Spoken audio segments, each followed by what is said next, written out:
Sarah pushed me into a chair and I got stuck in it. She rolled me into the back room and locked me in.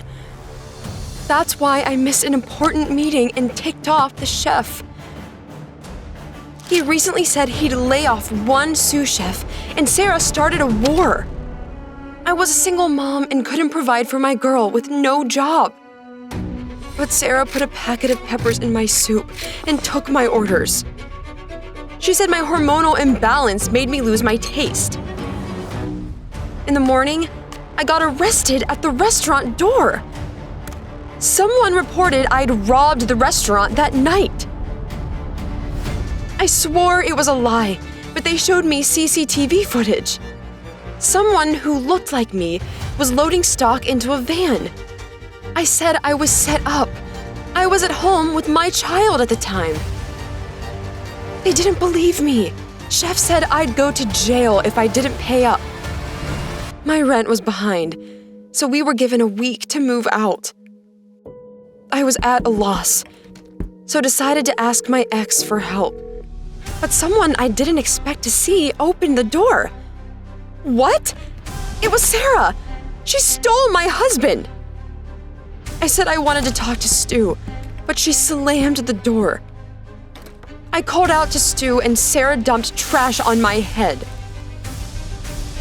I left, humiliated and filthy. Suddenly, I saw this.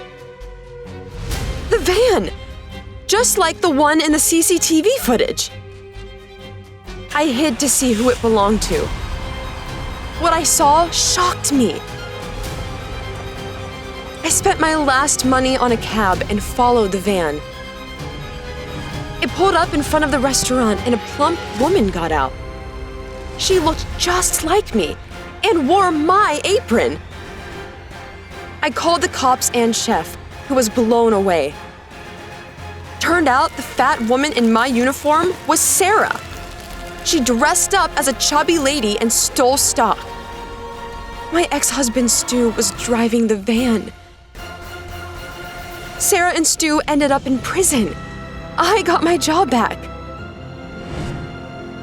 Chef apologized and awarded me a bonus for catching the thieves. I recently made a down payment on our own house.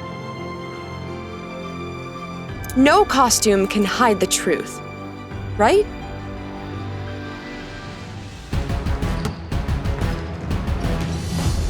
PE teacher made me climb the rope, even though I'm afraid of heights.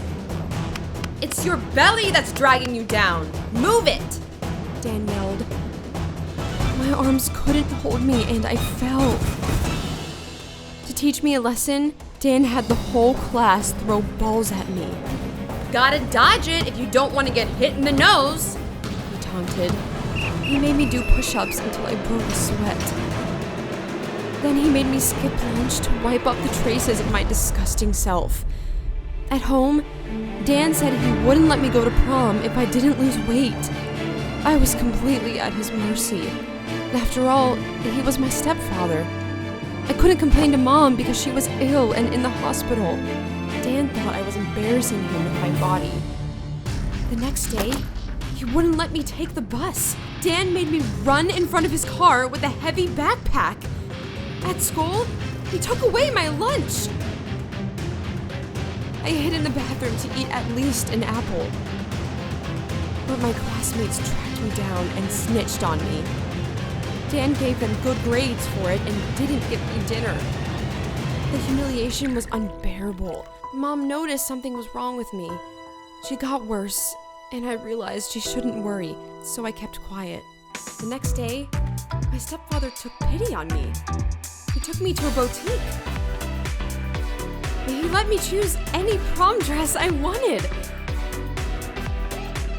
And when I found my dream dress, he bought it. 3 sizes too small. He made me squeeze into it, even though it was too tight.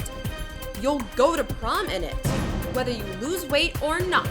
That's your motivation, Dan said. I didn't want to be mocked by the whole school, so I refused to eat. One day, Dan and I went to visit Mom in the hospital and saw a nurse in her room. The nurse looked at Dan and said, "Dan, is that you? Wow, you couldn't waddle through a door before." Turned out, Dan had been the chubby kid and his classmates had bullied him. I burst into tears. I couldn't believe Dan was picking on me for my weight, even though he'd experienced the same thing. Dan tried to shut me up and said I was making it up. Mom didn't believe him. She'd long noticed something was wrong with me. She finally understood why. She immediately filed 3 reports, one to my school, one for divorce, and one to the police. By the time she was discharged, Dan was no longer at our house or school, or even in town. He'd fled. Sometimes in life, it's not our weight that pulls us down, but other people. Do you agree?